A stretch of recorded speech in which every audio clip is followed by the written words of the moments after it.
Hello, everybody, and welcome back to Only Stupid Answers. This is a show where we answer your questions about movies, TV shows, comic books, top 10 movies. I am your host, DJ Wooldridge. With me, as always, is Roxy Stryer, and today we have a very special guest. Say hi to the kids at home. Yeah, I'm so happy to be here. No one could be here but you. Thank goodness that we have you today, because I feel like DJ and I are dialed in, but he reads every comic book. I watch every TV show. Movies, we get to them when we get to them. Mm-hmm. And you're the it girl when it comes to movies. Come on now. So I've seen a lot of movies more than once too, which is becoming problematic. Most of this list caused a major problem in my 2022. So for the kids at home that might not be familiar, who are you? Where can they find you? What are you up to?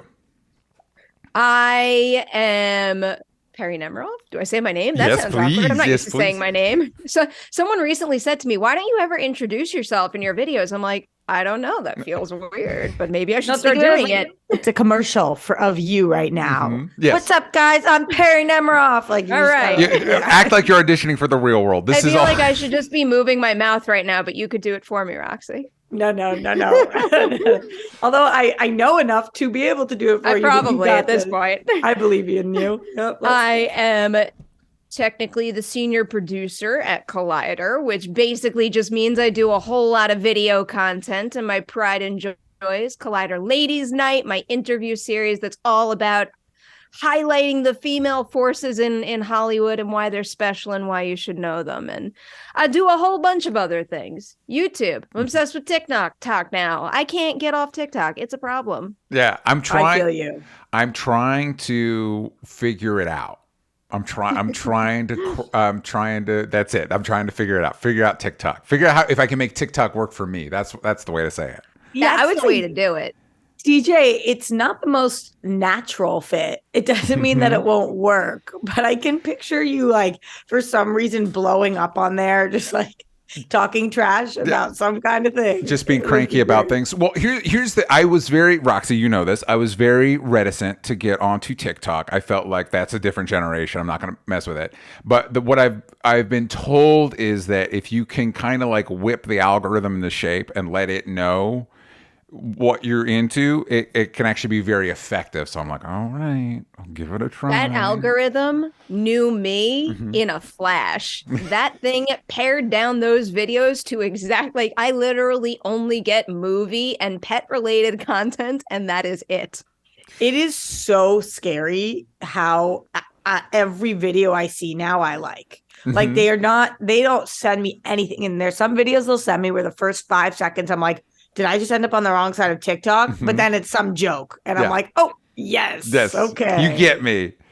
You know what else is shockingly amazing about TikTok is, I know you two probably know this well, even though you're lovely human beings. I would hope no one would say anything mean in comments on your videos, but the comment section on TikTok, at least in terms of what I find myself posting most often, which is interview clips and little comments about movies, most of them are actually cinephiles engaging with the content and not necessarily saying mean things, or at least a lot less so over there than I find on YouTube, Twitter, whatever.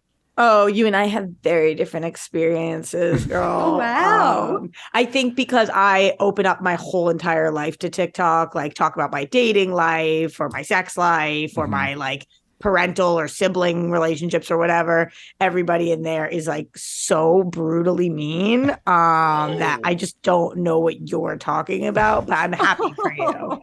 I'm glad that they like your interviews. I do think that you pop up on my For You all the time, and obviously I also follow you. You do a great job on there. You clip out interesting things, and it's really quick and nice, and A+.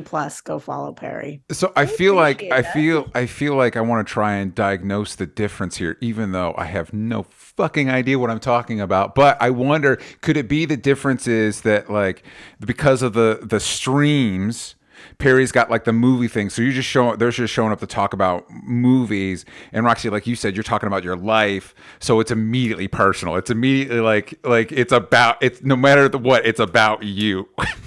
Yeah, probably.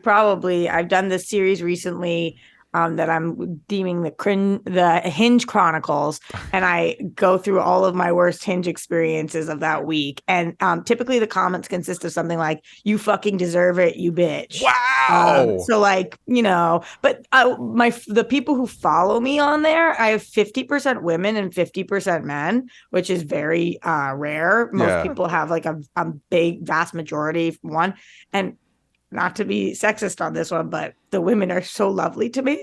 I'm like, thank you guys so much. They're like, "You've got this, girl. Keep on trying. Put yourself out there." And the men are like, "Just stay home and die because you're over 30, so you're never going to find your person." Oh my God. Cool. Okay, thank you guys so much. Cool. Well, two things. One, Roxy, I appreciate your courage of putting yourself out there. And two, stop being mean to Roxy on TikTok, guys. I know that's not where we are, but if you're also on TikTok, just fucking cool it. Fucking cut it out. Cool it, man. Fucking cool it, man. Calm down. All right. But listen, positivity today. It's the new year. We just did our episode on top 10 TV shows. We're doing top 10 movies. That's why we reached out to Perri.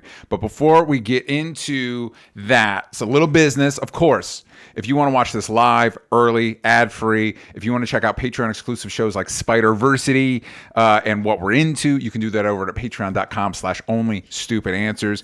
Also on Spotify, every week we ask you a question. Last week's question was, what were your favorite TV shows of 2022? Yashu Wazalewski said Barry Season 3 is way up there. The Righteous Gemstones Season 2. Chainsaw Man. And I'll count Yellow Jackets because it ended last year. And once again, One Piece. Wiki Lou said, I'll be damned. It fits. I assume his list fits onto the thing. 1, Rami. 2, Andor. 3, Better Call Saul. 4, Cyberpunk Edge Runners. 5, Interview with a Vampire. 6, The Bear. 7, Industry. I don't know what that is. 8, Undone. Also don't know what that is. I keep meaning to watch Industry. Yeah, I don't know what it is. 9, Reservation Dogs. And 10, Irma Vep. Without fail, anytime there's a TV show that I don't know what it is, which for this one was Chainsaw Man, Anime. I look it up and it's anime. Yeah. Every single time. It's just such a blind spot for me where I feel like I know every show that's on TV. And then somebody will say something and I'm like, oh, I don't know it. Then I look and I'm like, oh, why don't I know any anime shows? It's so lame of me. I got to get up to date in that category. Hi, Roxy, you liked Invincible, if I remember correctly, correct? Yes, no? I didn't watch it. Okay, you don't like animation. You don't like animation. Pantheon. I highly recommend AMC Plus, Pantheon. Check out Pantheon. It's so good. I only watched the one animation show I've watched in years is Harley Quinn. It's the only one that I've watched in years. I don't know what's wrong with me. Why don't you like animation? That's a big question that probably warrants a whole episode. I think because I suck. I don't know. I can't. There's no way that you can explain to somebody why you don't like animation without sounding like a douche. Like it doesn't land with me. However, last year my favorite movie was Encanto, and this year you guys will find out what my favorite movie is. But spoiler alert, animation has been working for me in film. It's just in TV. I don't know. I haven't gotten into it. Well, listen. Pantheon. And before we go into movies, speaking of TV, Perri, any TV shows you want to give a shout out to real quick? Putting you on the spot. Well, if someone's allowed to include Yellow Jackets on their list, I would definitely include that on mine. It's one of my favorite recent obsessions, and I can't wait for season 2.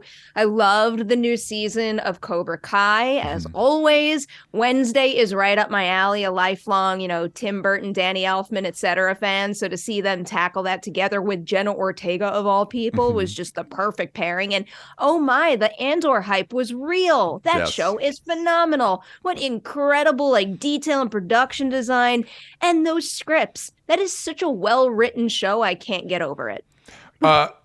Wait, I always ask this. Yellow Jackets is Showtime? No, Showtime. Ooh, I think Showtime's getting gobbled up by Paramount, which is probably a bad thing, but it's going to be good for me because I have Paramount Plus. So I think they're going to be already.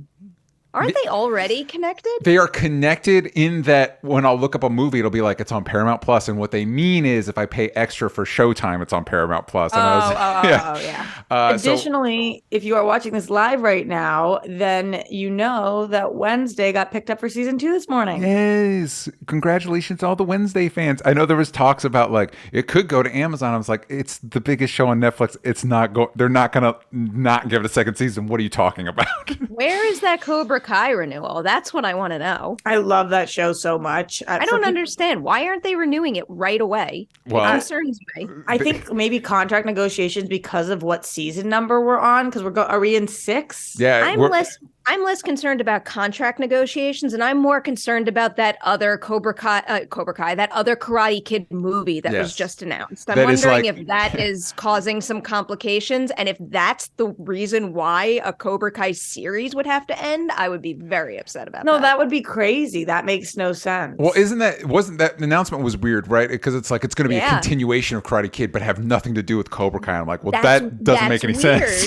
I think you can get away with something like that when it comes to like, I mean, you can't even. People flipped out, including myself, about this when they announced the Child's Play remake, and the Child's Play franchise was still alive and thriving, had a great fan base. They were working on the TV show, but then they just announced this remake that existed on its own island. Yeah. You just can't do that. Nope. My wife is a big fan of those movies, and so we were rewatching them over the holidays, and it was a lot of fun. Okay, we've successfully transitioned into movies, so let's get into it. This is our top 10 favorites. Not necessarily, it can be the best, but it is all. I know with my list, it's also more my favorites. I'm not trying to say these are I'm just saying these were my favorite movies of 2022. So we're going to start with Perri, working from the bottom to the top. If it is ordered that way, if it's not, it's okay. I love that you define this list that way. I always have to emphasize and re-emphasize that this isn't like a mathematical equation that produced the highest valued films. These are just deeply personal to me, and I love them. Yeah, exactly. Absolutely. Because I saw somebody, and if this is on your list, whatever. I saw somebody be like, one of my favorite movies of the year was Elvis, and I don't feel that way. But when they were talking about it, it was very much focused on Austin Butler's performance, and it's like, well, okay, yeah, if that's your like gauge, I could see why that would be in your top 10 because that he did a good job. He did good. Exactly. It's not like this isn't math. It's not a competition. It's just these were the ones that resonated with us. And also we should mention this. There's some movies I know people have been talking about. I haven't seen Fabelmans. I haven't seen Tar. What's another one I've seen? Okay, here's my list of things I haven't seen, DJ. Do it. I haven't seen She Said. I haven't seen Woman King. I haven't seen Tar. I haven't seen Whale. I haven't seen Bones and All. I haven't seen Pinocchio. I haven't seen Happening. I haven't seen Triangle of Sadness. I haven't seen RRR. I haven't seen After Sun. I haven't seen After Yang. And I haven't seen Jackass. And I say that because Jackass. I'm surprised you haven't seen Jackass. It's crazy. Yeah. I started an entire company because I love Jackass so much. I literally designed a company because I love Jackass, yet I haven't seen it yet. It was because it was in theaters, and then I was sick and I missed it there. And then it wasn't on streaming forever. And I thought it was. So I watched Jackass for something on Netflix. There was a 4.5. I watched that and I was like, I'm confused. Yeah. And then I realized I hadn't seen Jackass. It's been a whole thing. Now it's available to stream. I just haven't gotten to it. Whatever. But there's no way that of all those movies I just listed, that at least 3 of them wouldn't be in my top 10. Yeah. So I like DJ said, I haven't seen everything. Yeah. I want you to send me that list, and can I order it? Yeah. Yes. Prioritize it. Perri, but you have to order it for me. For those of you guys who have not been watching Perri and I for a long time, what you don't know is that very often Perri and I have different favorites. Something about Triangle of Sadness jumps out to me for you. Okay. I feel like that mix of like it's like kind of drama and comedy, but like a quirky situation that has a lot to say about how the richest of the rich operate. I feel like it explores all of that in a way that might speak to you. Well, did that win Cannes this year? That was the I one think that one might have. Okay. I'm in like a blur of award Mhm. season stuff now because Yeah. everything's winning like so much right now, and I should have like written out a scorecard or something. Okay, so let's start, Perry. Start with you. Yes. Number 10, whatever. If it's ordered that way, yeah. Oh, I have it. I have Gotcha. an absurdly long list that is all ordered. My number 10 of 2022. I was about to say 2023. Mm-hmm. The Unbearable Weight of Massive Talent.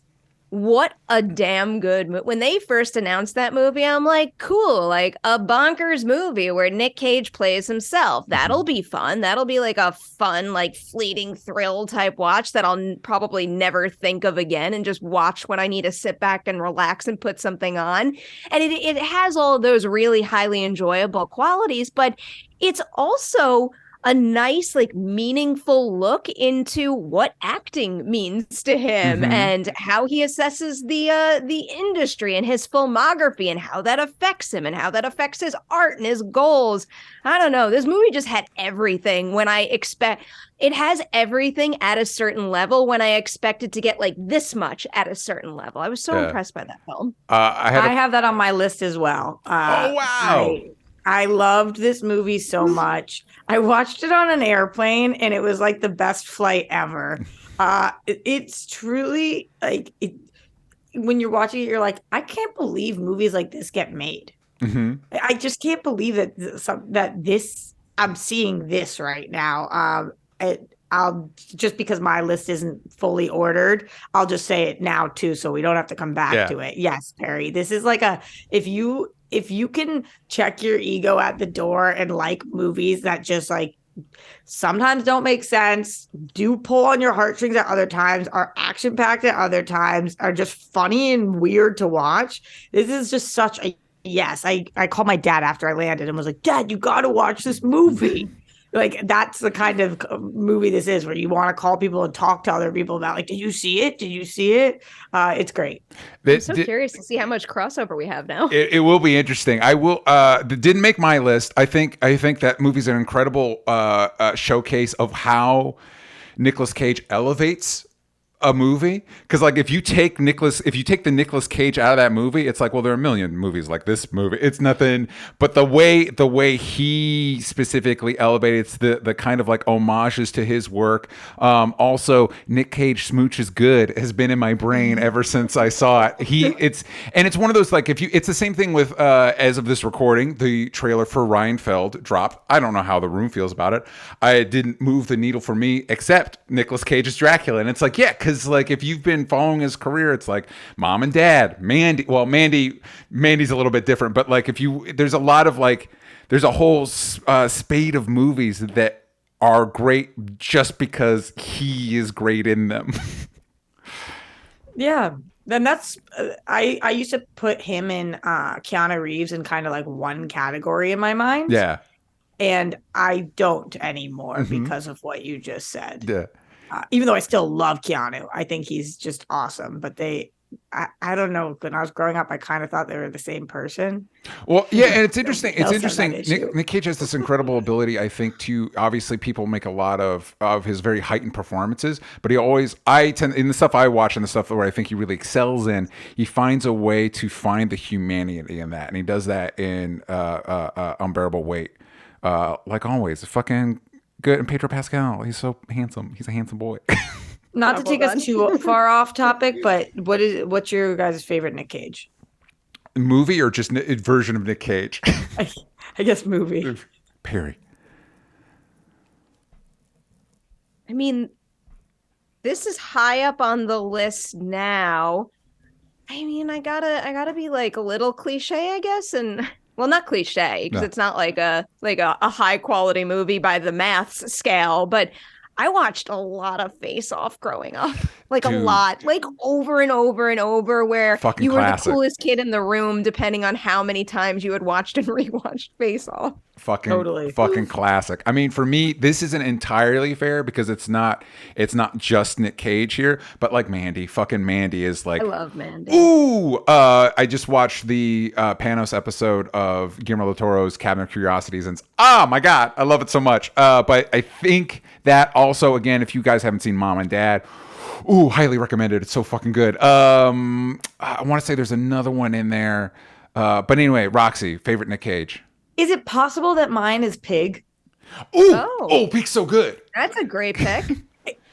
He just crushed it in that movie. I mean, whoa. Well, speaking of a plane, my wife watched. I'd already seen it. My wife was watching on a plane, and so I was looking over her shoulder, just reading the subtitles in that scene where he goes to visit the guy in the restaurant. You know the scene I'm talking about. And I started tearing up just remembering the scene. Yeah, he's good. Talented boy. A bunch of Nicolas Cage fans. Okay, so Unbearable Weight. We got 2 Unbearable Weights. For me, my number 10, we were just discussing it, is Triangle of Sadness. Not a terribly subtle movie. I also don't care. I like what it is talking about. And I also think it, for those that don't know, Triangle of Sadness ostensibly follows 2 models as they go on a cruise for the uber wealthy. I won't tell you how the cruise goes bad because the trailers were misleading, but things go south and they end up stranded on an island. And all that is good. I enjoyed that. What happens on the island is a very interesting power dynamic shift that I think talks about the nature of power and how it affects people. And I found that very, very engaging and interesting. So for me, that edged Triangle of Sadness. Also, I found it very, very funny into my top 10.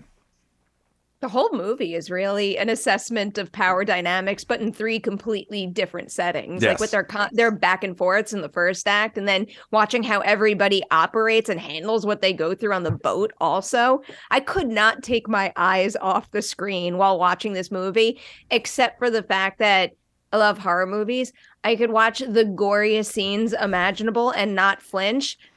The vomit material, I literally sat there covering my eyes, watching it from between my fingers because it grossed me out so much. And what's the vomit material? So there is, well, it's kind of a 2 things, Perry. It kind of like the way they present it is if the ship is hit by a storm, but there's also a little nugget dropped earlier that maybe some of the food's gone bad. And so everybody on the ship, except the crew, like all the passengers, start getting like sick, like projectile vomit, and like the toilets start backing up.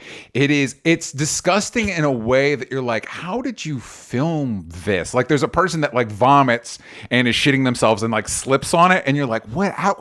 What? It is extremely graphic and extremely lengthy. Yes. I can't. That probably has to be the longest vomit sequence of all time ever featured on screen. Yeah, but listen, it's funny, and not for nothing, a lot of those people deserve it. Maybe not the things that come later, but this like maybe yeah, and it's great. The performances are great. Unfortunately, the lead actress that plays the model, has passed away before the film came out. So that's because she's fucking great in it. So that's a bummer. But yeah, I highly recommend. Way to undersell it. That's a bummer. Yes, it is. Yeah, but Triangle Sadness, loved it. Bottom 10. So now we're back to Perry. Back to me. Yes. For my number 9, I have The Fallout.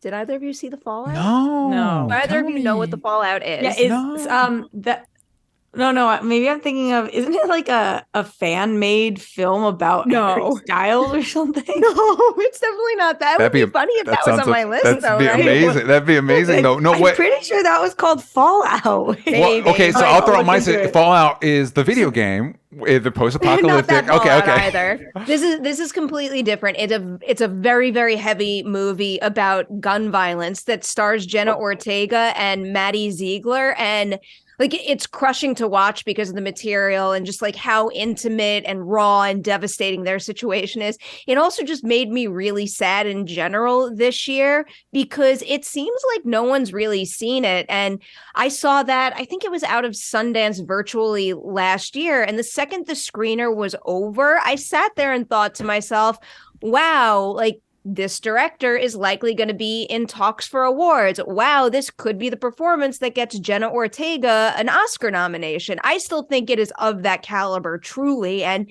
it deserved to be considered. But then HBO Max scooped it up and put it in the Emmy conversation. There was no campaign for it. it barely got seen. And I think it's so unfortunate because, like, yes, this is my list, but I'm also a big believer that this is a must watch of 2022 and deserves to be more widely recognized than it has been. So Are you saying Maddie Ziegler, like the Dance Moms girl? Yeah. Is this her first? Also the She's done other things. Yeah, she also I don't know why I completely blanked. She's in the music videos for fucking Sia. Oh, sorry, my bad. Wow, she's pretty good in the movie. Like, she does exactly what she needs. She crushes her role, but this is like more next level work, like really breathtaking work from Jenna Ortega. I love Jenna Ortega, and this was not on my radar. I really can't recommend it enough. Is the silver lining here based on what you just said that people can go watch it on HBO Max? Yes. There you go. I mean that is, but so whoever runs the award season campaigns over there missed a major opportunity. So if you're like Roxy and I and you have no idea, HBO Max, go check it out. Yeah, you said it was an Emmys conversation?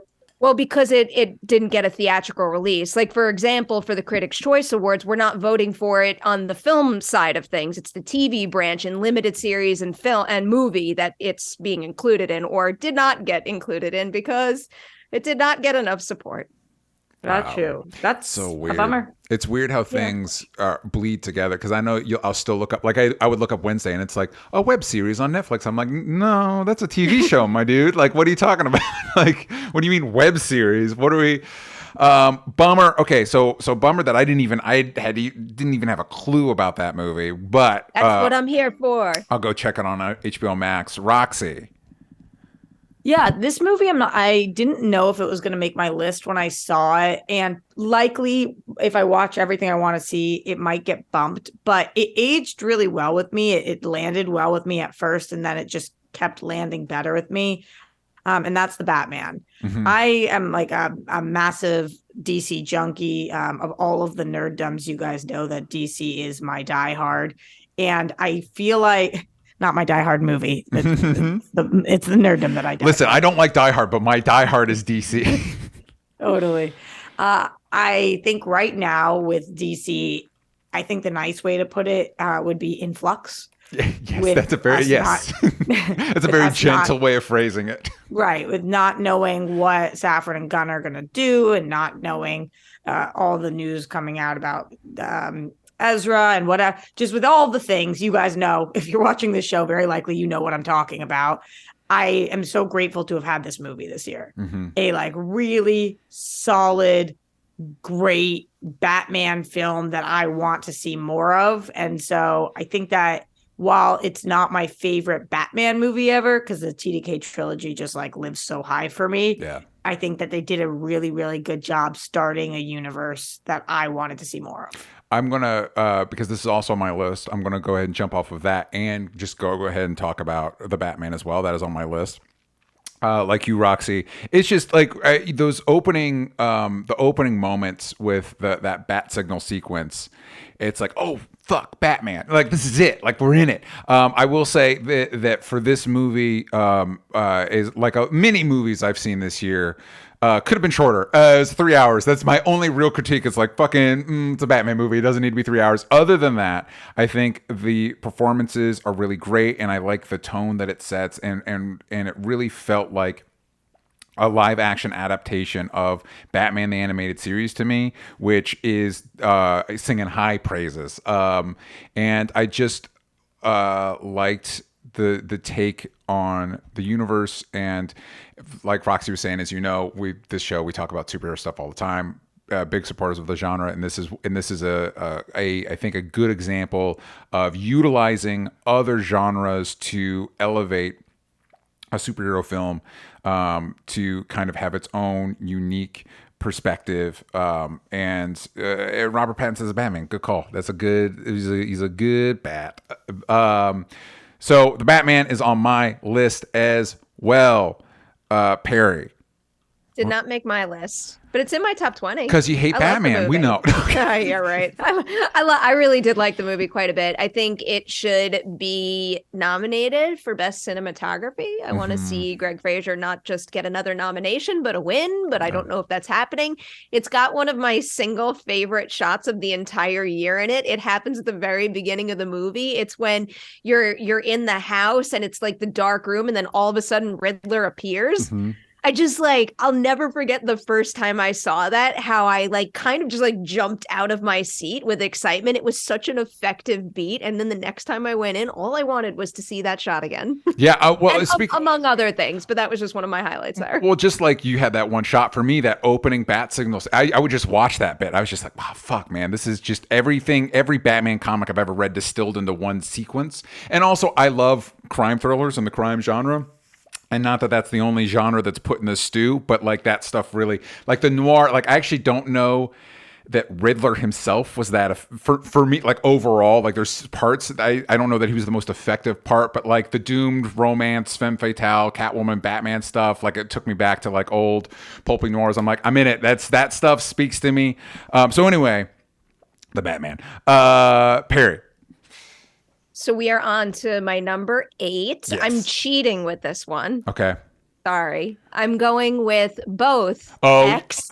I think I do the same Pearl. cheat later. Yep. I don't care. These are our lists, not anybody else's. Yep. We could play by our own rules. And I could go on and on about how much I love these movies individually. But I really do think a really unusual, special thing that we should be celebrating is, one, the fact that we saw 2 installments of the same series come out in a single calendar year. That does not happen very often. And we're really lucky to get to experience that.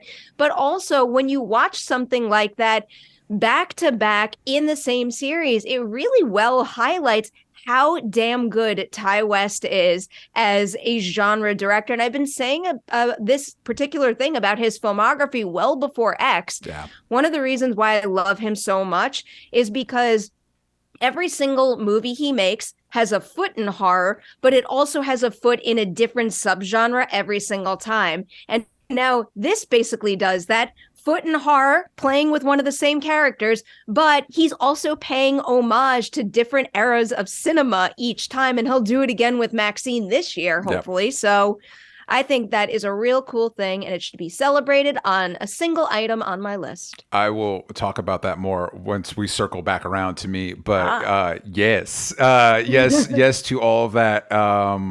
Just agree. I think you guys are a bunch of cheaters, but it's fine. No, it's fine. If you had to say for both of you, did you prefer one to the other? I find it impossible to compare the two because they're so incredibly different, and I liked them equally for different reasons. Again, because they're horror movies, but they're 2 completely different forms of horror. Whereas, Pearl is going big. It's taking big swings with that classic cinema of the time and doing really unusual things. But X is much more like a Texas Chainsaw Massacre slasher type feel. They're just completely different forms of horror that I enjoy equally. Yeah, and also I appreciate Ty West's ability to make you wait for it. He's gonna I'm gonna make you earn these kills. And also both movies do an excellent job of setting up we know those crocodiles are going to get used, but they're never quite used in the way that you think. But to answer your question, Roxy, similarly, I find it difficult to choose, but I did see Pearl more recently. And so I am inclined, my brain is probably Pearl, especially since I think Mia Goth is really able to stretch her legs more. And she does great work in X, but it's more the Mia Goth show in Pearl. She should be I believe this to my core. She should be nominated for an Academy Award for that performance. Usually I'm always I want to see that person nominated, but all these other people are no. Yeah. In reality, it is a fact. I don't care about anybody else's opinion. The thing is, she delivered one of the absolute best performances of 2022 and should be recognized for it. She has a monologue in it that just brings the house down. It's incredible. But we're going to circle back. We're going out of order. Roxy. Yeah, up next on my list is Glass Onion. I Cool. had like the best time with this movie, and then I saw the internet so upset with anybody who had a good time with this movie, and then it made me have an even better time. Is that a I thing? I didn't even realize that. Oh my God. Internet was like so pissed. So I went to the premiere of this, and I think that I'm mentioning that because part of why I love this movie was my movie going experience. It was such a great feeling to have. It was at the Academy Museum, and everybody who was there was like screaming throughout the whole thing, like, oh no, whoa. And like it was so fun to watch this movie that I can't even people say when you call something fun that like that means it's not that good. I don't care. It was the most fun I've had at a movie experience all year. It was just like joyful to watch and be guessing. And the point isn't for me whether you could predict it or not. Everybody was like, it was so predictable, so easy. I don't care. Yeah. I don't care if it was or wasn't. I had a blast. I love this format that he's doing with like the A-list celebrities and then like really breaking down these characters. They're all kind of pieces of dirt. And then like just having fun with them. I think a lot of people said that they didn't like that it was taking place in a time of COVID with all the masks. I thought that was really cool. I thought it was interesting that like they decided to have that be a slight complication and talk more about our times. And I thought it was as good as the first one, which I also loved. So I loved this movie. I was also at first a little on the fence about the COVID stuff, but I do think it did in a way, obviously it's impossible to say, but I do think it did in a way that will age fine. Like I think the problem with some timely stuff is that it like dates the movie in a way that it just won't. I think it did in a way that it's like, because it's always going to be like, that's always going to be in our history. I do still wonder what we're supposed to understand Ethan Hawke. I'd like to imagine the stuff Ethan Hawke sprayed in their mouth was just like a little bit of bleach, because Edward Norton thought that would fix it. And he's like, yeah, you're good now. And it's like, actually, no, you're not. But anyway, and I also did find the, like immediately I was like, oh, it's that guy.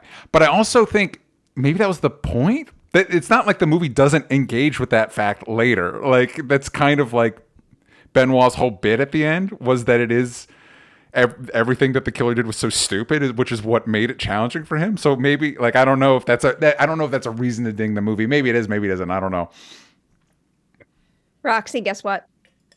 It's on my crossover. Yes, this is my number 3 movie of 2022. I'm full blown obsessed with this movie. One of my favorite things to say about it too, because I feel like it's really difficult to do this with a sequel, is to get someone to say, I liked that movie just as much as the original, but for different reasons.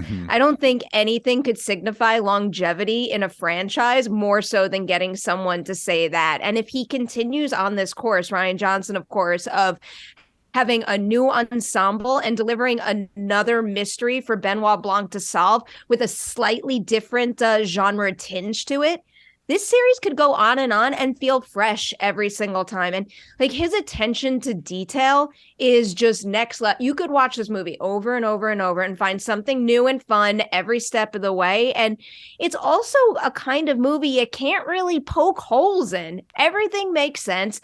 Everything aligns. We might not have it spelled out exactly what that spray is, but that's kind of not the point is not knowing what that is. Yeah. Right. Yeah. And I think too, Perry, that's like so fun about it is that upon rewatch, I don't know who my favorite character is.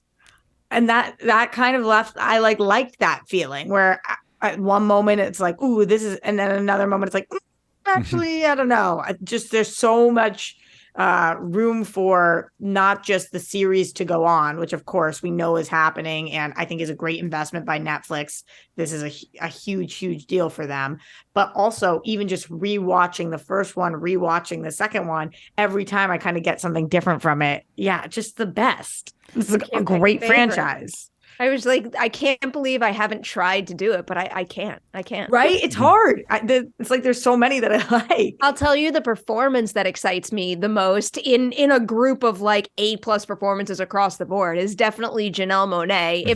If I were an Academy member, I would be voting for her to get a nomination in the supporting actress category. she's got a very challenging role on her plate in that movie, and I think she pulls it off quite well. She's fantastic. She's great. But you're right. Everybody in it is so good and so much fun. Which again, it's off those Agatha Christie stuff. It's supposed to be like a fun kind of, I want to say beach read, which again sounds like a diss, but it's not. It's the vibe it's going for. But to continue this sandwich of things. Like we just discussed briefly, Perri, the next it wasn't the next one on my list, but it will be the next one on my list is X and Pearl. Like You, I Cheated, put them both together because how could you not? I can't believe you both cheated on this. Because it's the same sense. story, it's the same director, it's the same thing, but they do really have different. It's cool. Speaking of, we were just talking about with Glass Onion. Speaking of the way they build franchises, the balance of what is the same and what's different between the two movies and how they connect and how they inform each other is really interesting. Perri, I got to ask you, since you're here, how are you feeling about Maxine? Because obviously I'm very excited, but also this will be the first one without Pearl, the character, theoretically. And I was like, wait, is that the line we need? I don't think it's Pearl. I think it's Mia Goth that we need. Yeah. Mia Goth can do anything. Like, she just seems to have this boundless potential that no matter, like, whether she's working with Ty West or on any, like, seriously, go through her filmography. I feel like because of the 1-2 punch of Pearl and X, everyone's like, she's a great genre actress. And like, she's a really great horror actress. Yes, that's true. But look at all of the different types of films she's done. Have either of you seen Emma? She's so good. She's so funny in Emma. That movie is absolutely delightful. And it's a completely different type of Mia Goth. She doesn't have any misses. I need to familiarize myself with her more because everybody whose opinion I respect has been talking about her. And I don't know enough Mia Goth stuff at all. Not that she's done a ton, but I really want to jump into her. I also want to let you guys know briefly that I'm giving you guys heat, but the internet has not let me forget that for the World Girls, we did an episode once, which was top 10 superhero movies of all time. And in my number 10 spot, I put every Spider-Man movie ever. So I understand. You feel her pain. You feel like, yeah, it just felt like you can't separate the two. To pick it's one what over I the other. with, and everyone was like, what? And I was like, I don't know. I like them all. Yeah, I like them all. I can't pick. What surprises me about that is that they're all 10. That there's none below. They're all, every Spider-Man movie, all 10. I felt like I couldn't do that cheat any higher up on the list. Yeah, it just felt like it needed. Gotcha. So maybe some Spider-Man movies above that, but because of what you're doing, it has to be the bottom. I get it. It's like a gravitational level out, averages. Got it. I thought that was legit. Nobody else on the planet has told me that one. Nobody else agreed with you. Okay, so I think we're back. We already know we skipped ahead a little bit on Perri's list, but I think we're back. I revealed one. I think we're back to Perri. I think is where we're at. I kind of skipped ahead one though. Like Glass Onion would have been my next one. Gotcha. Okay, all right. So now we're back to Roxy. Yes, great, okay, cool. Perfect. Next on my list is Hustle. So good. This is so bizarre that this is on my list, but it just stuck with me. Yeah. And I just ended up really liking it. Adam Sandler, for those of you who don't know, is like my king. So not to the extent where the movies that are just horrific, those I'm never like blind to that. But Adam Sandler kind of can do no wrong in my book in a lot of ways. I grew up on him. He's like Jewish zaddy for me. I just love him. And I love this new era of Adam Sandler that we're in, where he is very grounded. And also, if you've been following him for years, you know what a massive basketball fan he is and player. And you could see the heart that he put into this. It's not just him, though. There's some really great performances in this across the board. And I thought that this was another really big win for Netflix, which is kind of wild that I have Glass Onion on my list. I have this on my list. Like I'm big ups on Netflix movies this year, and I think that Hustle is worth people's times. Not that many people. I think the two of you guys watched it, but it's a blind spot for me. I never circled back to it, so this is a good reminder that I have to do that. Yeah. It's really good, Perri. I think you'll watch it and be like, "Wow, I'm surprised." That was really more than solid. Like it's a really good, heartfelt. movie. And yeah, oh gosh, I love him. I love him, and I love this. Not that he's the only part of this, but like he stands out like crazy. Yeah, it's a I love great him. example, and like you said, Roxy, this era, like not that this is similar tonally to Uncut Gems, but like the more like serious Adam Sandler role, which we all know he's good at. This did not make my top 10, but it was in consideration for it. Very, very good. I guess you could say it's like a traditional sports drama, but I think the specificity it lends to everything, like the specificity of Adam Sandler's job within the movie, is very interesting, engaging, and even like the training montages aren't just like, hey, run up these stairs. It's like, no, this is, if you're an NBA player, this is how you fucking train to be in the NBA. It's like, oh, wow, okay. Like it's really, Totally. really good. You watch this and you think that it is based on a true story. Like Yes. when I watched it, I immediately you Google like, Yeah, is this a real guy? is this a real?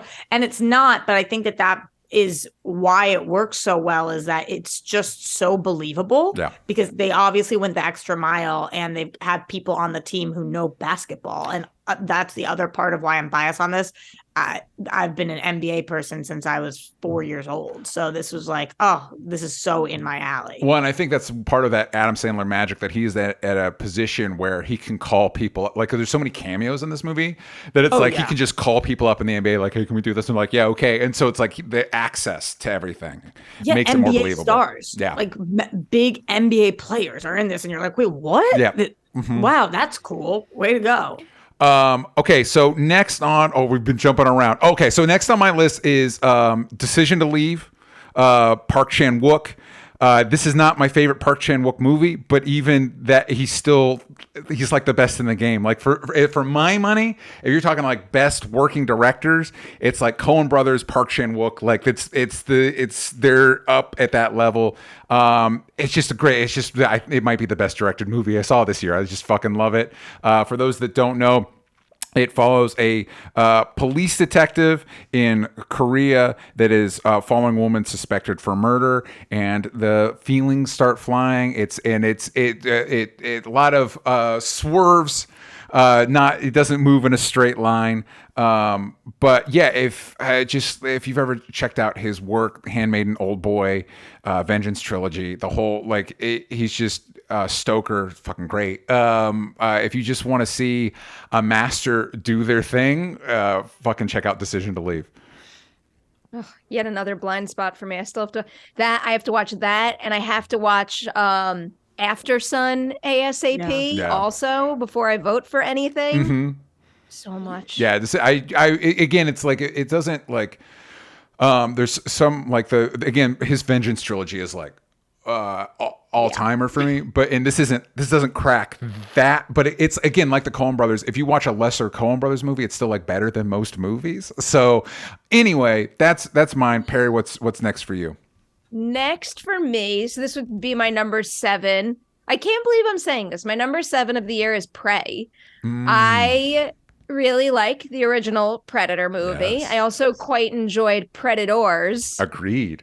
Those are the ones that I like. But even then, it's like not my franchise. I don't love Predator, but I was curious about this movie.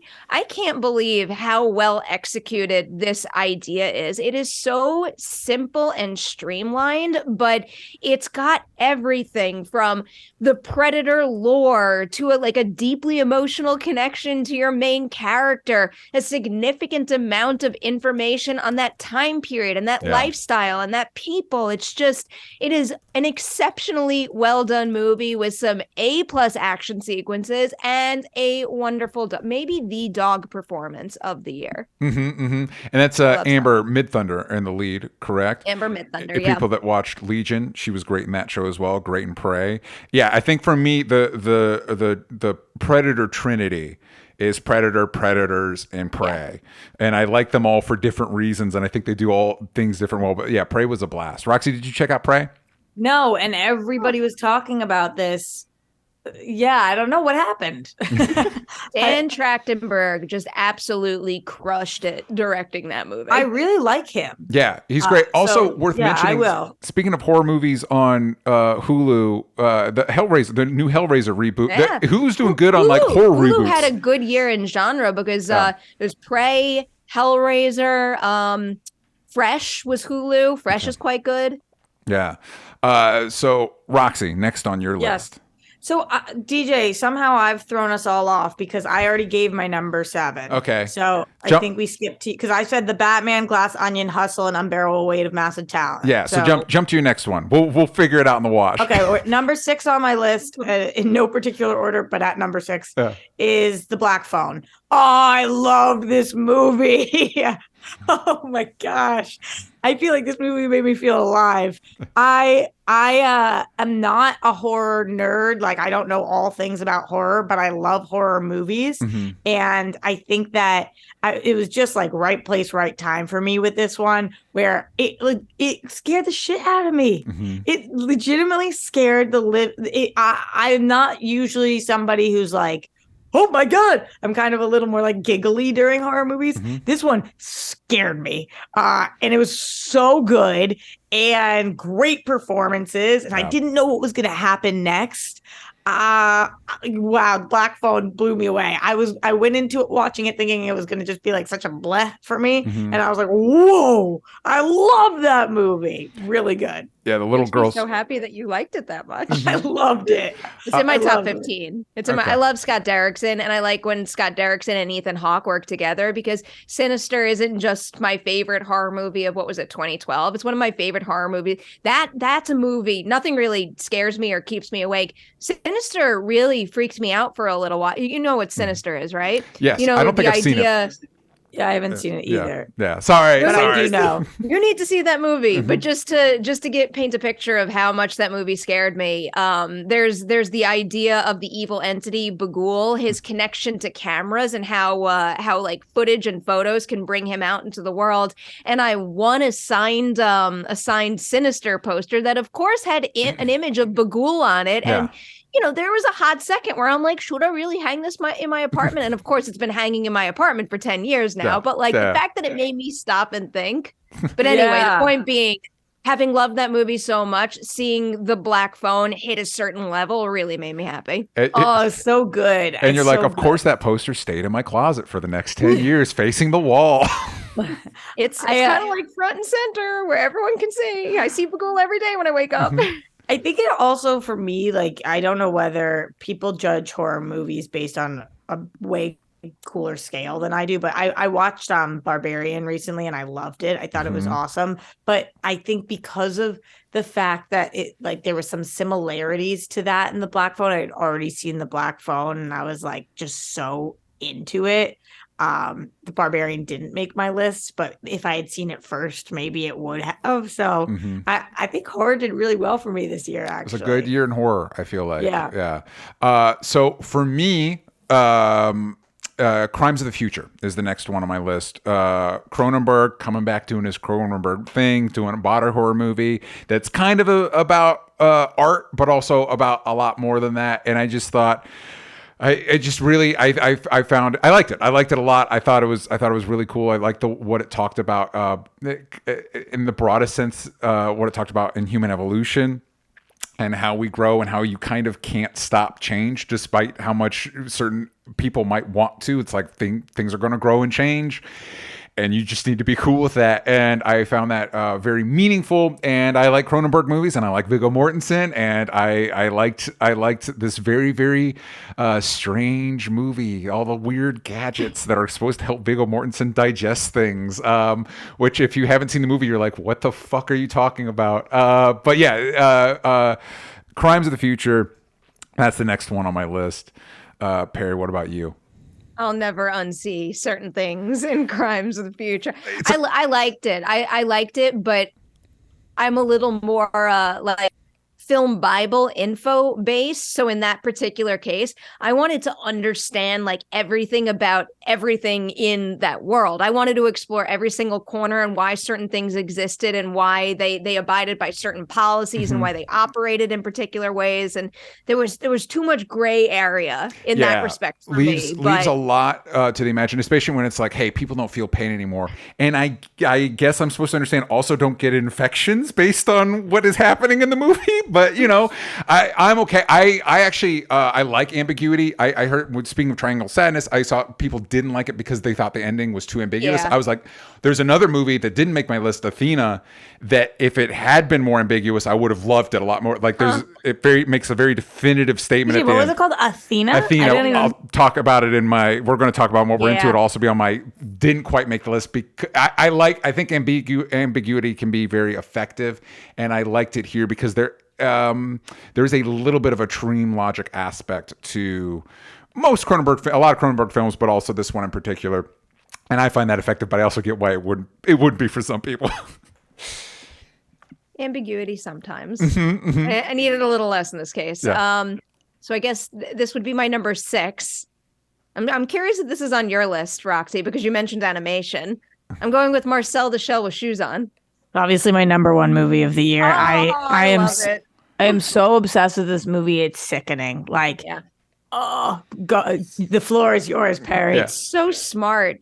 I remember loving those shorts when they came out. I thought they were adorable, so sweet, so creative, so well done. But when I first heard they were making a movie, the only thing I could think is, well, I mean, like, great, but how are you going to extend this into a 90+ minute feature and actually justify the fact that you're turning a YouTube short into a feature film? And it literally just is however many times more of curious little details in terms of how Marcel operates and how he gets around the house. But then also there is a really thoughtful narrative about how one interacts with their loved ones, the value of community, how you grow within a certain environment. And that actually sustains a feature film running length time quite beautifully, and even left me in a place where I kind of want to see the next chapter of Marcel's life. This feels like one section of a coming of age journey, and I want to see like the next part, the next chapter that is a coming of age journey for Marcel. It's so good. It's the best. It's just the best movie. Like I could watch this. I've called like 40 people and made them watch this. I made my dad and his girlfriend. I made DJ watch. You can't be in my life and not go see this movie. That's how I feel about it. I think that a lot of times when we're doing lists of favorites, it's of course like where you are in your life at that moment. And anybody who follows me at all knows that my grandma is like, I take care of my grandparents. I'm like Miss Grandma. So like the fact that this has such a beautiful relationship, a beautiful shell relationship. Can you call a shell a grandparent? Yes. Okay. I guess you can. And then it was funny as hell. Yep. Like you, Perri, when it was announced, I was like, this feels like a weird choice. Because I watched growing up, why do we smile? Because it's worth it. Some people tell me my head's too big for my face, and I just look at them and say, compared to what? Like, I always used to quote this when I was younger. I loved these things. And then when it was announced as a movie, I was like, if that's not for me, who's it for? Because I don't even know if I'm interested in this. And then I went and saw it, and I was fucking bawling. I mean, like, I thought it was so moving and beautiful. And like you said, about community, how we treat our loved ones, like what matters to us, dealing with loss and like still being a part of the planet. It just was so beautiful while being hysterical at the same time. I don't think they could have done one thing better in this. Like, it was just, they nailed it. I think the stop motion animation too is extremely well done. Yeah. I think it is a very lovely, very sweet, very incredible movie. But I do have to say, Perri, you shit on Crimes of the Future for being ambiguous. And I just have to ask you, how do shells exist and procreate? The movie doesn't answer it, is all I'm saying. Ambiguity and Marcel the Shell is all I'm saying. Crimes of the Future takes our reality and fasts forward and implies that something's happened. You're Marcel, assuming it's our reality. It could just be an adjacent reality. Shells just exist. Honestly, my bigger question in that respect for Marcel is like, so like it's not just shells, it's also like pretzels and tampons. Like they all like everything is alive. Yeah. But some of the things clearly weren't. So like not everything's alive. Exactly. But a lot. Yeah. I think that's my burning question about Marcel the Shell with Shoes On. Yeah, it's kind of like Toy Story, where you're like, wait, toys are alive? What does that mean? Like, wait a second. Lovely movie. Didn't make my top 10, but totally a lovely, really incredible movie. My next one on my list is Barbarian. Love this movie. Had a blast seeing it. I love the way it unfolds. I think is really engaging and exciting. And it's one of those movies that like walks right up to the edge of like, I remember seeing it. I was like, wait, is this gonna take me in a direction I don't like? And then it's like it pulls back. It's like, oh no, cool, all right, we're all right, everything's okay. That's so true, DJ, Yeah. because I just watched this over the holidays, and at one point I was like, is the opinion of this movie on this person this thing? Yeah. And then it wasn't. And I was like, okay, Justin good, Long, okay, Justin's okay. Long character, you're like, where are we Yeah. going with this? And then And where it he's goes, so good. yeah. Justin Long is so good. He's such a dick in movies, and in life he's so sweet and nice. This guy, man, yeah, and he also still looks the exact same age. It looks the same. Homeboy does not age. I think Justin Long doesn't get enough credit for how good he is at playing dirtbags, because I just Yes. recently watched Tusk. Like within the same time frame as Barbarian, it's like, this is he's good at this. This kind of like fucking dirtbag asshole. But yeah, I think the way it doles out its story, the way it introduces things, I think was very engaging and very effective. And I found it. I found it scary. I found, again, we all talked about it. We've grown up watching horror movies and stuff like that. So like, especially like in the seat moment, scary. Like, is it working? I thought it worked a lot in that, and had a blast watching it. So that's the next one on my list. Perri, you're up. Just because I feel I always get asked this now. I am in the minority on Barbarian. I am one of very few who didn't like it. What didn't you like? What didn't you like about it? Rain on our parade. What didn't you like? I went the other way at the Justin Long introduction, and I don't mean to say it wasn't a good performance. I think he's exceptional, and everything you said about him is right. He is a lovely human being, very, very talented. But when they introduced that element of the story, it veered in a direction that, at least for me, it never justified. Overall, Barbarian feels like three separate stories to me, and I really wanted to finish the first story and not get taken on that journey with some of the other material. I understand how they're all connected, but I don't think they connected well enough to really stick the landing, for me at least. And again, I am clearly one of very few out there who did not like this movie. I have seen other people push back on Barbarian, but I do like that element. I like the storytelling element of like, pause, go back, here's this person and here's how they enter into this. I personally really respond to that, but which is why I like the movie. I just talked about why I like the movie. Yeah, I think the reason it worked for me, and this is spoilers if you have not seen the movie, so just skip ahead right now. But I think that without having his character, I wouldn't have had the question at the end, like, what makes an awful person? Because like, is he any better than the mother? Like, this man's willing to throw somebody's body off of a building. Yeah. So I thought that was a really smart choice. I'm not trying to convince you to like it, Perri. Sometimes we just don't, something just doesn't land with us. But that's why, like, because I was kind of like, why did they introduce him? I had heard the directors say that initially that was not part of the movie. It was just the first part was going to be the whole extended movie, and then they added this thing. And I do think it can feel like that at times, but the reason I dug it was because I did start to ask myself, like, who's the worst and why? I also think, as part of our Glass Onion conversation, I do think it is part of the canon of those movies where you kind of ask, can a person like this be redeemed? And it's like, not really. Not like unless you like change everything, like, not really. And so, similar to the way I like the way Glass Onion resolved its thesis, I like the way Barbarian resolved its thesis as well. But yeah, next on your list, which is not Barbarian. No, it's not Barbarian.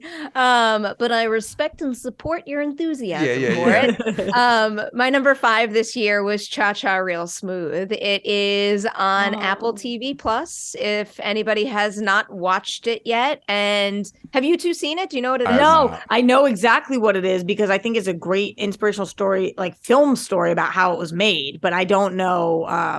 He's I really didn't see it. Cooper Raiff is really talented. The director who did it, he also stars in it. He plays a kid who graduates college and becomes like a little lost after graduating, and he winds up moving back home and becoming a bar and bat mitzvah party starter, which I was just absolutely tickled by because it brought me back to my bar and bat mitzvah days, and it captured that very, very effectively. But the reason why this movie I guess spoke to me on a very deep level is that it's very much about upending the idea of what a soulmate is in terms of boxing it into a very traditional, like you meet the love of your life and you live happily ever after and it's great. It really emphasizes the importance of recognizing the fact that there are many different types of relationship. That person might not be the love of your life in a romantic way. That doesn't mean that it's a worthless relationship, though. There are so many different kinds of valuable connections we can make, and it really stuck the landing and drove that point home very, very well. Brought me to tears. I have watched that movie more times than I can count this year. Ooh, I'm excited for this one. Really the most good. important question that I have for you, though, Perri, is what was the theme of your bat mitzvah party? You're ready for this? Yeah. It's not what my theme would be now. I'm not embarrassed by it. Yeah. I think it was appropriate for me as a kid. It was Perry's Plaza, and every single table was a different table from my local mall. But it wasn't like cool shit. Like, can I say shit? Yeah. It wasn't I'm like, a little confused. It was a table from your local mall? like every table, the like theme or the designation of the table was a different store in my local mall that I loved. But it was like it was kind of like nerdy lame shit that I loved. Like I had to sit at Auntie Anne's Pretzels because I loved Auntie Anne's Pretzels. And like there was like Spencer's like whatever the cool things kids were into, that was not the table I chose. It would be like Spencer's, and I had. So it wasn't an Abercrombie and Fitch table. No, there might have been. There might have been an Abercrombie. I think there was an Abercrombie and Fitch table. Well, and you got to accommodate your guests. Table though, I didn't want to push it that far. Oh, whoa, that would have been way too much. That's amazing. I'm so happy with that. Perri Plaza. Yep. What's the answer to that question for you, Roxy? Yeah, mine was themed Roxy Wood, which was Roxy and Hollywood. Shocked. And, I'm shocked. We put my face on like my favorite celebrities' bodies, like, you know, those big stand-ups, and had them all over the place. It was really wild. So I really want to see that. What I love is I feel like I'm just getting a brief glimpse, like there's a crack in the wall that I'm just able to look into a whole world that I just didn't even know existed. I didn't. Oh yeah, it's great. It's a really nice way to learn about not who somebody is today, but who somebody was as a youngling. What their theme was. Because obviously I'm familiar with the concept of bar mitzvahs and bat mitzvahs. I didn't know about the theme aspect of it, which I find incredible. I find it incredible. Yeah. Themes were a big deal. Themes. And Roxy, did you do a dance? Oh yeah. I don't dance. I danced at my bat mitzvah. Yeah, we did. Did you guys call it snowball? No. What is snowball? Snowball was a big deal, guys. Snowball is when you pick the first person you dance with, but then they say snowball and you have to change dance partners. Yeah. But who you pick first is like really looked at. And it was would have given me so much anxiety. Yeah, I was going to say, God. I'm getting this is a different person's life from years ago, and I'm getting like social anxiety just thinking about it. I was like, thank you. I will never forget Joey Ives. Thank you for making my life so much easier in that moment. He had been the bestie since we were kids, and he was like, I'll be your snowball dance. And I was like, oh my God, phew. Like, I just didn't want to have to ask somebody. Yeah. It was very, I was very anxious about it. Incredible. Love it. Oh, wait, we're off to Roxy. I think you're next, right? We were just off Perri's. So I think I'm one ahead of you guys. I think we're back. Here we go. My next one this is so weird that this is on my list, but it probably should even be higher on my list. Doctor Strange Multiverse of Madness. No. Did you guys watch Stutz? No. Oh, I wanted to watch that. Oh my God. I feel like this movie kind of changed my life. So it's for those of you guys who don't know, Jonah Hill interviews his therapist. It's on Netflix. It's a 90-minute movie. And I watched it back to back because they do exercises in it that I wanted to participate in. And I just think it was brilliant. I can't say enough good things about this movie. I feel like I'm somebody who's done therapy for years, but if you've never done therapy, it might be a nice introduction. Cool. They do a really great job of like trying to give you tools to have in your tool shed and explaining things, while it's also a really interesting movie about his therapist who has Parkinson's and is like created this new method of therapy and how he presents it, and he like draws things for people and hands it to them, and they get a little bit into Jonah Hill's life, but every time they dive too far, Jonah reminds him like, we're making this movie about you. And at some point in the movie they kind of like strip everything back and reveal that they're making a movie. I won't say more than that because I don't want to give anything away, but it's like just this movie, of all the movies this year, this was the one that I was like, I'm going to rewatch this so many times because it actually like just genuinely affected me and how I look at things. I can't recommend this enough. I'm so glad that Netflix was like, you should watch Stutz. And I was like, why should I watch Stutz? What's Stutz? And then I clicked on it and was like, whoa. Yeah. Wow. Just very, very happy that this movie exists. And it was really well done. Super cool. You just bumped that to the top of my must-watch list. Yeah, it's cool, man. Like it's weird because it's obviously not like all these other movies with huge productions, and like I'm sure it cost them a lot of money, but you probably, if they had known what they were going to do, they probably could have made this for 5 cents. Like it's super small, but the actual lessons in it, I was like, whoa. There's some Netflix exec listening to this going, wait, we could have made that for 5 cents? I know. I think it cost them millions of dollars. And the way they talk about it in the movie, they were filming it for months, which I was watching it under the impression that they filmed this in an hour. So you're like, oh my gosh, that's miserable. Like, what have you guys been doing? Yeah. But sometimes therapy takes fucking time. Yeah. And like getting to the right thing takes time. And this is obviously not a solution for anybody who really wants to be in therapy. Then you need to be in therapy. But this is a cool place to fucking start. Or if you're like me, who's done it for years, to like remember things. And so good. And now we cut to our better help ad. No. So mine did not change my life. It's just a very good movie. Next one is Nope. Jordan Peele, real good at making movies. I thought this one, I obviously love Get Out. Us, a little bit more mixed on Nope. Back in it. I thought this movie was incredible. I also think talking to different people, they've gotten different things out of it, which tells me that a lot of the themes in it, I think, are effective. They're effective in a way that they allow the audience to bring their own perspective to it. And yeah, I just thought the way I thought it did, again, it was a movie that made me feel genuinely tense. It was a movie that made me feel genuinely scared, especially when you're trying to understand what the fuck is going on with the chimpanzee. And then when you find out what the thing in the sky is and what it's doing with the things it sucks up, is one of the most genuinely upsetting scenes I've seen in a movie in a long time. And for me, I got a lot of it. The idea of we like to think that we have a handle on nature and that we can control nature, and that's not true. That's just not true. I thought Nope was excellent. Definitely made my top 10. Perri, what's up? So good. Yeah, so fucking good. He's so good at making movies. It's my top 15. That movie is so rewatchable. Yeah. And another excellent Michael Abel score that I keep listening to over and over and over. And also there's that one moment I keep thinking about. It's Stephen Yeun, right? And when he's talking, when somebody asks him about what happened to chimpanzee, and he deflects talking about a fictional SNL sketch covering it, it's just such an effect. He's so great, but that's a really effective way. It's a very effective character beat. Anyway, what's next on your?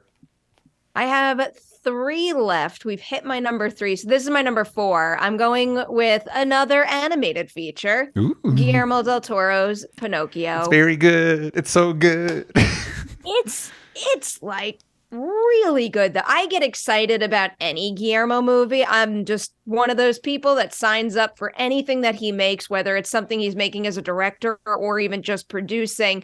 But like Pinocchio isn't necessarily my favorite of like the classic fairy tales. I wasn't that enthused about that part of it, but the way that he takes that story and kind of reshapes it to highlight certain themes about finding one's identity and essentially not encouraging the idea that Pinocchio, in order to like win, let's say, needs to become a real boy. He actually needs to do the exact opposite in this movie. He needs to never lie about who he really is to win. It is just such an incredibly beautiful message. And in general, whether it's Marcel or here or any stop motion movie, I am in awe of what those artists have to do in order to make one feature-length film. And this one in particular is just absolutely packed to the brim with stunning like character, costume, production design, with so many details. One of my favorite things too about this movie is it's hard enough to make a stop motion movie where you're just focused on animating like the thing at the center of the frame, the thing you're focusing on in a scene. He's got characters doing something active in the background where they might even be making mistakes. Like characters don't necessarily do everything fluidly in this movie. They make human mistakes. That like part of one of the examples that keeps coming to mind is like the idea of like not tying your shoe perfectly the first time. Things like that. Things that make these animated characters feel real. Yeah, excellent movie. I have to see this. Yeah. I have to. Good. Yeah, stop motion is such a beautiful medium that I find so intimidating to think about, and great casting choices. I think my only thing with Pinocchio is Ewan McGregor's cricket is so great, and then they like shuttle him off for like half the movie, and I'm like, no, why? He's so good. Why is he not in more of this movie? I think that's fair. He is very good. Yeah, that's just because he's so good, and I love the idea that he lives inside Pinocchio. It's such a cool concept. Love it. Good year for Guillermo del Toro between that and Cabinet of Curiosities. Roxy, what's next for you? I feel like this was on almost every list of every person that I saw for this year. And it's Everything Everywhere All at Once. Yes, it's on my list too. Yeah, it's on my list as well. Yeah, I guess that we could all just talk about it together then, because I think that that's so cool. You would never think, based off the pitch for this movie, that it would be on everybody's list. Like you wouldn't think like people of all ages, of all types, like that. Just like this movie was so unique, and thought-provoking and beautiful to look at, and layered in ways that was like, I just you kind of can't get over it. It's like, wow, the movie is wow. Yeah, I agree with that summation. I also like, speaking of like getting different things out of it, I tend to talk to people and everybody cries at a different moment. Like there's a different thing that like touches their heartstrings. For me, it's when the dad's like, I feel like everything's getting worse and it's somehow my fault. That's the emotional culmination of the movie for me. I had a friend that it's the scene with the rocks, which is another incredible, lovely moment. It's the best. Yeah, but it's just kind of, and I love the movie's perspective of like, sometimes life isn't what you want it to be. What does that mean? What do you do with that? I love this movie so much. It's Yeah. my number one movie of the year. So My good. absolute favorite. I think had someone pitched this movie to me, or even showed me the full script for that matter, I would have said, this is ridiculous. What is this? No one's going to finance this. Who's going to make this movie? It's absurd. Don't spend the money to make this. That's the thing about this movie, though. I love the fact that we wound up with something that I never could have imagined in all my life would ever be possible to bring to life on screen, let alone have a whole community of movie lovers all come together on. Yes. Like the overwhelming amount of support for this movie is truly one of my favorite things about it. And man, I want to see this movie get nominated in every damn category at the Academy. Everything. Yep. Best Picture. Everything Best- Everywhere All All at at once, Once. yes. You want At to the see? Oscars. Yeah. Yes. Best Picture. Best Actress. Best Supporting Actress times two. It needs to be both Jamie Lee Curtis and Stephanie Hsu. Best Supporting Actor. all the technical award. I wish we had a stunts category. Yeah. Look at the fight scenes and how incredibly well choreographed and well edited. I mean, that's the editing too. So much of this movie does not work unless every single department has a very clear understanding of the movie that they're making. Yeah. And this just speaks to how the Daniels are two of the best creators we've seen all year, and they need a Best Director nomination because none of this works unless they're able to bring all of their exceptional talent together and actually make this whole idea play like somewhat sensibly on screen. Without leaders like that, this does not work. I also like you bringing up the technical aspect, because I think it's impossible to watch this movie and kind of not have some inkling of like, oh, Marvel spends too much money on their movies, because this is made for nowhere near the money and it looks great. It's like what they did with what they had is truly mind-blowing. Yeah, it made by artists. Straight up, like this is art. I did really like Avatar: The Way of Water, but I'll find it very interesting if this ultimately plays out like the however like many millions and however many years James Cameron took to spend making Avatar: The Way, that gets nominated, but it winds up losing Best Picture to Everything Everywhere, a passion project made for a fraction of the amount of money, and that one runs away with it. I like that reality that you presented. I don't know if we live in that one, but I wish we live in. I hope we live in that one. I'm betting that we live on that one right now. I think there's a 0% chance that Avatar wins Best Picture. I would say literally. Oh no, I do. There's a zero. I think it's going to get nominated. I think there's a 0% chance that it wins. Whereas I think Everything Everywhere has a real shot. Did the last Avatar win things? It won things. Money. It didn't win Best Picture. It did win money. That is what it mostly won. Yes. Won a lot of money. I think it won a bunch of technical awards. It did get nominated in a lot of categories, but it did not win Best Picture. Yeah. So Perri, Everything Everywhere was your number one. DJ, where was it on your list? 3. Okay. So I think then that we're back to I have two things left. I have two things left. One. I've got one left. Okay, so we'll save Perry's. Roxy, wait. We'll do mine. Then we'll do we'll do mine real quick. RRR. It's on Netflix. If you haven't seen it, it's an Indian action historical epic.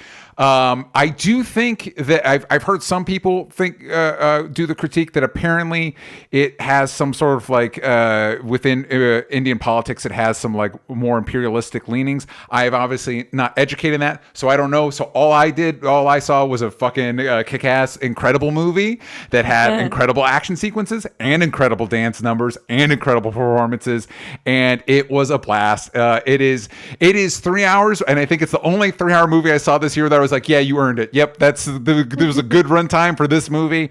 If I need to sell it, the opening sequence, we've got 2 characters. One of them is introduced fist fighting a tiger. The other one is introduced fighting an entire army of people, and they somehow do it in a way where obviously it's heightened, but you're like, yeah. Like it's not crazy. Like it's not like a movie with Dwayne The Rock Johnson where they all dogpile him and he's like, like the guy systematically like takes out this group of people. It's incredible. And also it has a dance number that's fucking bonkers and amazing. Check it out. Not to live at the Oscars. Perform that song. You get all the ratings. Wait, is that a thing? Can we do that? That'd be amazing. I want it to be. It seems like a no-brainer. If there's so concerned about like bringing in a wider viewership, that's how you do it. Yeah, completely. I sat my grandma down, Grammy, and I had her listen to Not To, and she was grooving. Wait, Roxy, did you see RRR? I still haven't seen it yet. I just love this song. Yeah. But like we were listening to it and she was literally, I mean, this is a 95-year-old and she was like, not to. Yeah. She was like, there's not many other words. I was like, just chill, Graham. Just chill. Yeah. It's so fun. I can't wait to watch this. The 3 hours has deterred me, but you just sold me, DJ. It is. I know how you feel, Roxy. When you see that 3-hour runtime, you're like, oh, when? There's an intermission for what it's worth. If it does feel like too much for you within a 3-hour sitting, there's an intermission. There is an intermission, and also that does matter to me. I miss bring back intermissions, y'all. I loved intermissions. I'm a TV girl. Give me a break. Well, especially if it's like a streaming Netflix kind of like perfect. perfect. Hit the pause on the intermission. Good to go. Roxy, what's your next thing? The next on my list is Top Gun. Yep. I can't believe it's a sentence that came out of my mouth in 2022, but Top Gun was perfect. It had everything I needed and more. This movie is so fun. It is so good. It was like, yup, thank you, cinema. I love you, Top Gun. I just rewatched the first Top Gun. That movie's fine. First Top Gun is excellent. Yeah, there's a vast chasm in my opinion, between Top Gun 1 and Top Gun 2. Speaking of things I genuinely hope get nominated, I genuinely hope that Top Gun gets nominated. Top Gun will get nominated. It will get nominated. And I'm not just saying this because you like it. I really do think that it is one of the front runners to win. Wow. At this point in time, if I could bet on two movies to potentially not just get nominated, but actually win the award, I would probably choose Everything Everywhere All at Once and Top Gun Maverick. I would be so good with either of those. I'd be stoked. It's Roxy's perfect reality. Okay, so I think we're at number one. We're not you, Perri. We know you're number one, but the last ones. We're at the last ones. Perri, what's your last one? My last one is my number 2 of 2022, and that's where I have Scream.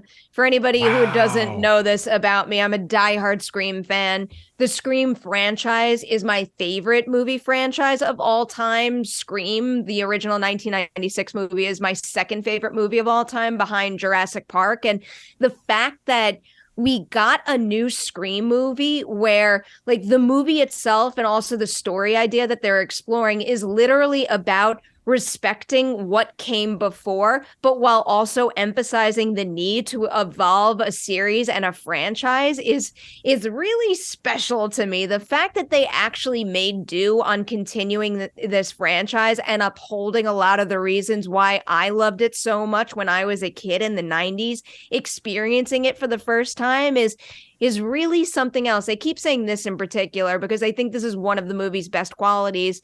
When I watch Scream 2022, Scream 5, I see it as a potential gateway movie for young horror lovers or potential horror lovers now, like the 1996 movie was for me. When I watched Scream back then, I had never seen a movie like, let's say, Halloween. But because there's a Halloween clip in Scream, after I was done watching Scream, I went and I watched Halloween, and there's a lot of references in this from like recent years, decades ago. And I do think that this could be a very effective gateway for budding genre lovers. And it makes me very excited that it could add more people to our community. So big year for Jenna Ortega for you. Big year. Big year for Jenna Ortega, period.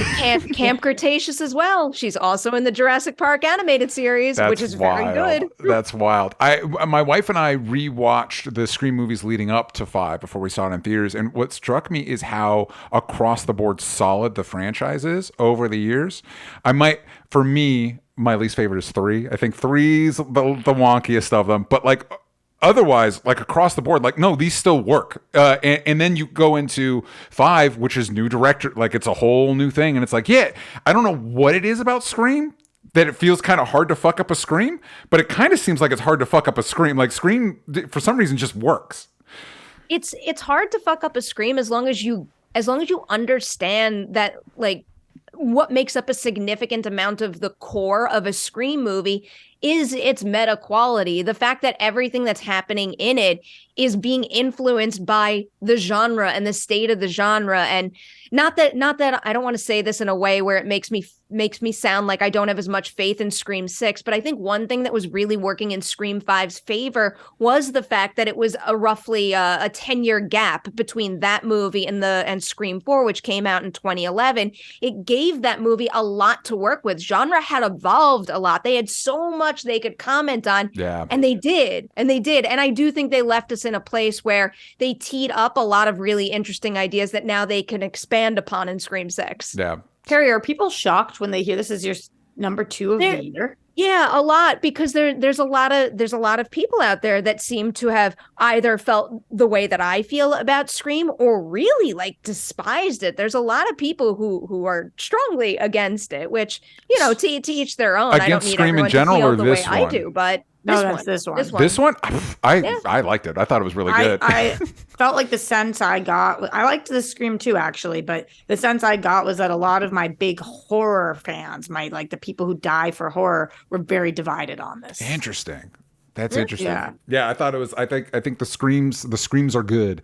But also to your point, you think the meta quality would make it easier to trip up, and the fact that it doesn't. Anyway, I find the Scream franchise pretty impressive. It's because it's smart and because those guys get it. Radio Silence is a really good team, and it just feels to me like this franchise is very safe in their hands. So Roxy, number one, last one, number one. Marcel's my number one. Oh, Marcel's your number one. Last one. My second favorite movie of the year, though, and this is in order, is, and I was hoping, Perri, this was going to be on your list, but I guess not, is The Fabelmans.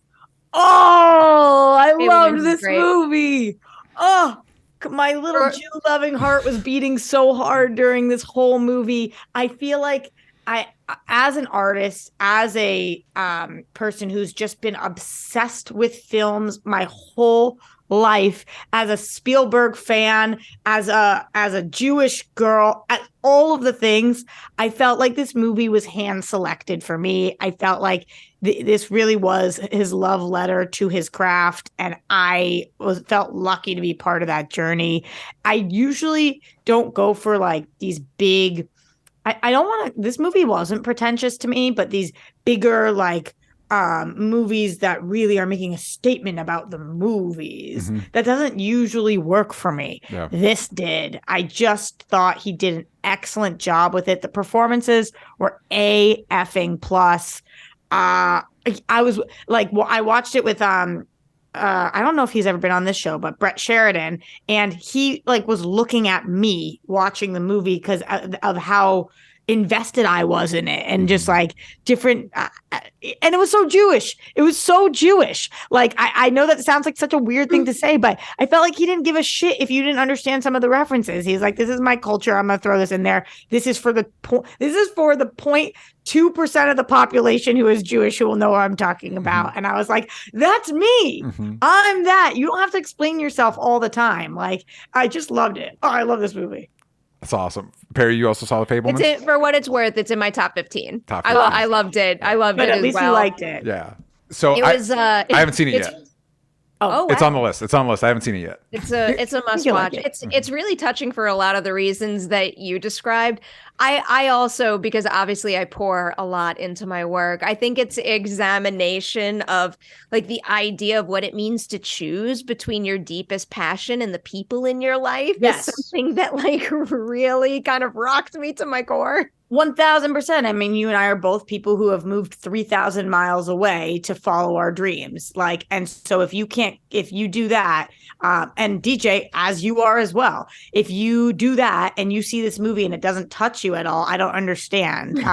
It's at points in life, it's not that you can't have both things, but many times in life we have to choose. Yeah. And watching him make choices in this was like, oh, this movie's so good. It's so good. I haven't seen Babylon yet because a lot of people are comparing the two of these movies, and they're so different. They're different. They're probably just comparing them because they're about Hollywood, but they're nothing alike. And I think Babylon for the first half kind of successfully avoids being too much about the movies, and then it veers way hard into that at the end, the magic of cinema. It's like, yeah, man, I'm here. I'm in the theater. I get it.